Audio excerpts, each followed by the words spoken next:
अपने पराए। घर की लड़ाइयाँ कितनी भी हो, लेकिन ये भी सच है कि किसी पर कोई आपत्ति हो तो अपना ही परिवार साथ देता है। भैया, मेरे पीछे पुलिस लगी है, प्लीज मुझे बचा लो। रवि और राज दो भाई, लेकिन दोनों में कभी नहीं पटी। अरे क्या हुआ छोटे, क्या कर दिया तूने? अरे कुछ नहीं भैया, मेरा दोस्त है ना राजू, वो मुझे लेकर बैंक गया था। मुझे नहीं पता भैया कि वो वहाँ बैंक लूटने जा रहा है। मैं उसके साथ बैंक में घुसते ही सीसीटीवी कैमरे में दिख गया हूँ। अब पुलिस मुझे ढूंढ रही है भैया, मुझे बचा लो। राज कुछ सोचता है, फिर कहता है, ओके, तुम यहीं रुको, मेरा एक दोस्त पुलिस में है, मैं बात करता हूँ। तभी वहाँ रवि की बीवी राज की बीवी के साथ आ जाती है। तुम लोगों के घर जब तक पुलिस का आना जाना है, बच्चों को यहीं छोड़ दो, उन पर असर ठीक नहीं पड़ेगा। तभी वहाँ पुलिस आ जाती है। चलो चलो, मैंने कुछ नहीं किया, मुझे कुछ नहीं पता। अरे वो तो पुलिस स्टेशन चलकर ही पता चलेगा कि कुछ पता है कि नहीं, चलो। कहानी का फ्लैशबैक।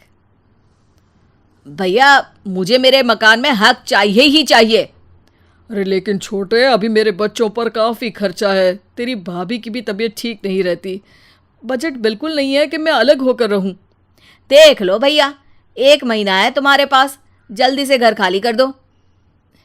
अरे कैसी बात कर रहे हैं भैया, मेरे शरीर में अभी इतनी हिम्मत भी नहीं कि घर को खाली करें। तो क्यों अपना पोषण बेचा भाभी? अरे तुम तो जानती हो, पिताजी की बीमारी के कारण उन्हें हमारी ज़रूरत थी, कैसे आते पैसे। ससुर जी तो बूढ़े थे भाभी, उनकी बीमारी में भी पैसे लगाना कौन सा अकल का काम था। तो क्या पिताजी को मैं मरने के लिए छोड़ देता? अरे रवि, तू तो समझ, पापा को हमारी ज़रूरत थी, उन्होंने हमारे लिए हर वो काम किया जिससे हमें खुशी मिले। बैक टू रवि, जो जेल में बैठा है।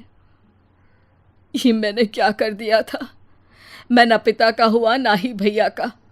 मेरे साथ जो हो रहा है ठीक ही हो रहा है।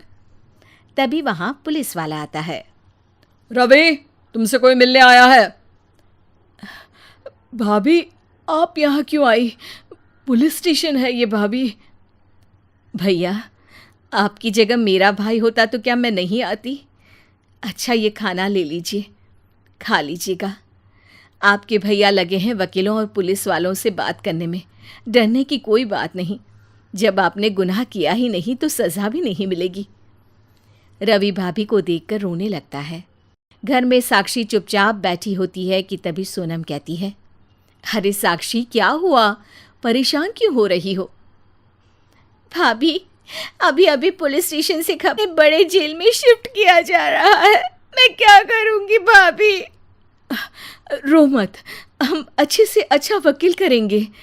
लेकिन उसमें तो बड़े पैसे लगेंगे दीदी, हम इतना पैसा कहाँ से लाएंगे? अरे क्यों, ये मकान है ना, और मेरे कुछ गहने भी हैं। साक्षी की आंखों में पानी आ जाता है।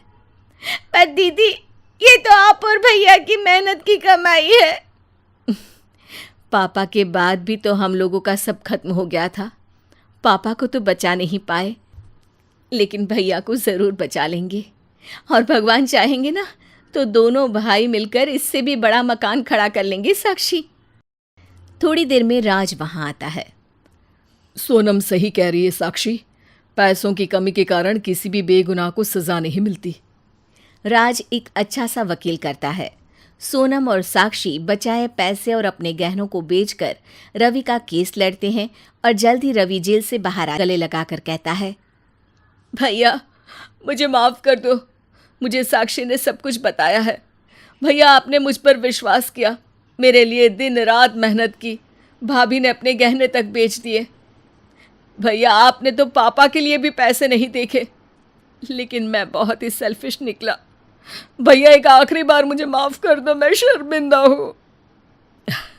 अरे भाई, अपने तो अपने ही होते हैं, पापा ने हमारे लिए क्या नहीं किया, ये तुम्हें बताने की ज़रूरत नहीं है मुझे।